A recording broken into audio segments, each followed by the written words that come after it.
What's up, y'all? I got a question that asked, is there any point to training the hamstrings for 2-foot vertical jump?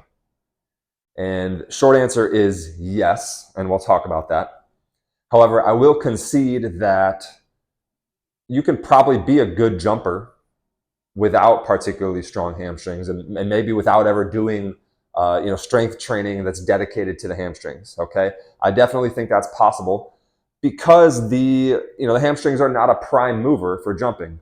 Okay, you're going to get your propulsion from triple extension of the hip, knee, and ankle, and the prime movers for those joint movements are the glutes, quads, and calves. Okay, the hamstrings are not a prime mover for those. So yeah, I think it's possible that you can be a good jumper without strong hamstrings. Now, that being said, there is just not any reason why you would ever be okay with a significant muscle group in your lower body being weak, okay, as somebody who's trying to train to jump high. All right, there's just no rationale that would allow you to be okay with that.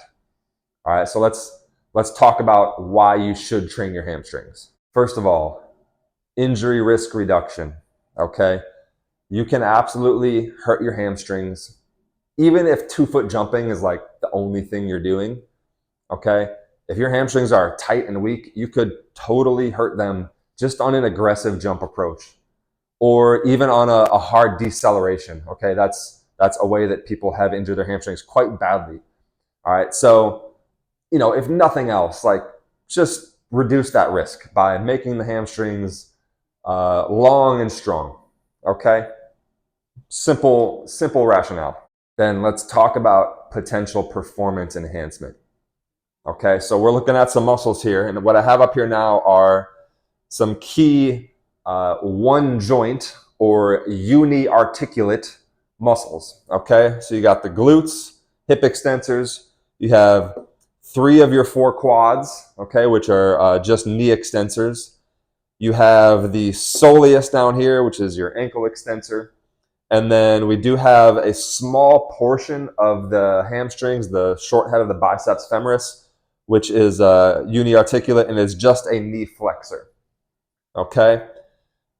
So we have the prime movers here for the hip, knee, and ankle extension. Okay? And then also a knee flexor muscle. Now, if we look at just these quads and just this small portion of the hamstrings, you have an antagonist relationship there, right? Agonist, antagonist. So those muscles perform opposite actions, and so they have this sort of opposing relationship. And so yeah, if you were just looking at this part of the hamstrings, you wouldn't say like, oh yeah, is making that stronger going to help me jump higher? Well, no, because it's not propulsive. It would be the opposite of that, right? Okay, but what we are not showing is the biarticulate or 2-joint muscles. All right, and these muscles create synergy between these muscle groups. Okay, so let's talk first about the rectus femoris, which is your biarticulate quad muscle. So it inserts in the patellar tendon down here like all the other quad muscles, but it runs all the way up and attaches to the front of the pelvis. Okay, so the rectus femoris is a knee extensor, but it is also a hip flexor because of its attachment to the pelvis, because it crosses the front of the hip joint. Okay,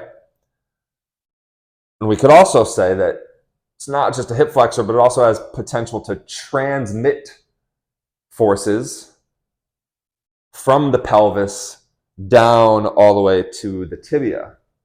Okay, so keep that in mind.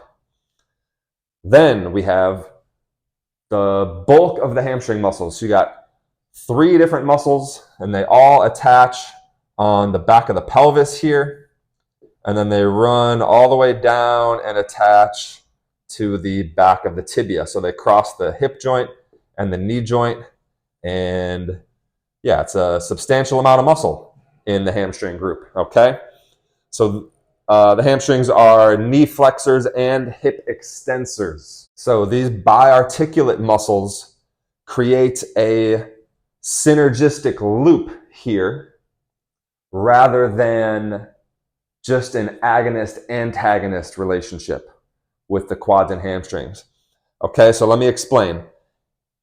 By contributing to hip extension, which would be tilting the pelvis this way, the hamstrings then are indirectly, they are pulling up on this end of the rectus femoris. All right, and so by doing that, they're actually going to help the rectus femoris extend to the knee or contribute to knee extension. Okay? And then the rectus femoris and the rest of the quads, by generating knee extension, straightening the leg, they are pulling this end of the hamstrings this way, away from their attachment point up on the pelvis. So that's going to help the hamstrings contribute to hip extension. All right, so the quads generating knee extension and the hamstrings generating hip extension contribute to each other. It's like a synergistic loop between these muscle groups because of these biarticulate muscles. So with this synergy, when you get your quads stronger, you can actually contribute to better hip extension power through the hamstrings. Okay? And when you make your hamstrings and glutes stronger, you can contribute to knee extension power through the rectus femoris. Okay? So hopefully you can see there why you just wouldn't want any part of this synergistic loop or this synergistic chain to be weak, even if the hamstrings are not a prime mover. Okay? Now let's talk about a little bonus. We haven't brought up the gastroc. So this is your biarticulate calf muscle, which attaches on the back of the distal femur here. And then, as we know, we have like the big bulk of the muscle down here. And then those, of course, tie into the Achilles tendon, along with the soleus.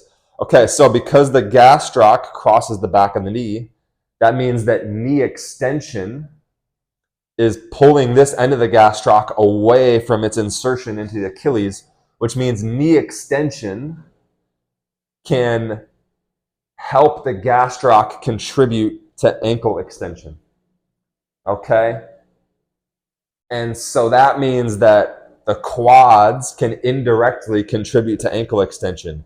And also, because the glutes and the hamstrings contribute to hip extension, which contribute indirectly to knee extension, the glutes and hamstrings can indirectly contribute to ankle extension. Okay, all these muscles are working together if you are extending all those joints simultaneously. Okay, and that's why exercises in which we do, that triple extension all together are valuable, and these are the ones that you want to train your body to generate a lot of neural drive in those types of movements. So long story short, you just want all these muscles to be strong, pretty much regardless of what athletic movement you're training for, okay? They all function together to generate athletic movements, and you just should not be okay with any of them being weak, all right? Now, one more thing that comes to mind, because this question specifically asked about 2-foot jumping, that brings to mind this old myth that single leg jumping is somehow less dependent on the quads and more dependent on the hamstrings compared to 2-foot jumping. And that is just a completely unfounded myth, okay? Obviously, there are some differences in the demands of these movements, and even within 2-foot jumpers, there's different styles, and there's differences between those different people. Or between 1-foot jumper, there's different styles, and there's differences between those different people. But there is not some trend of like single leg jumping doesn't rely on the quads as much. Okay, that's just not a thing. And I mean, you can prove it to yourself with just like a little bit of thought, okay? I think where the myth comes from is just the idea of 1 foot jumpers not bending their knee as far. But I want you to ask yourself this. Which one's harder on your patellar tendon? Or maybe they're the same. But would you say that single leg jumping, like a running single leg jump, is easier on the takeoff leg, on the patellar tendon? No, you wouldn't say that, right? Because you're not stupid and you weren't born yesterday. If anything, the single leg jump is harder on the patellar tendon. And if it's harder on the patellar tendon, stands to reason there's a lot of quad stress there, right? Okay, just common sense. So I don't know if the person who asked this question had that thought in their head or not, but it just came to mind because he specifically asked about 2 foot. For the record, this all applies to 1 foot jumping as well. All right, get your hamstring strong.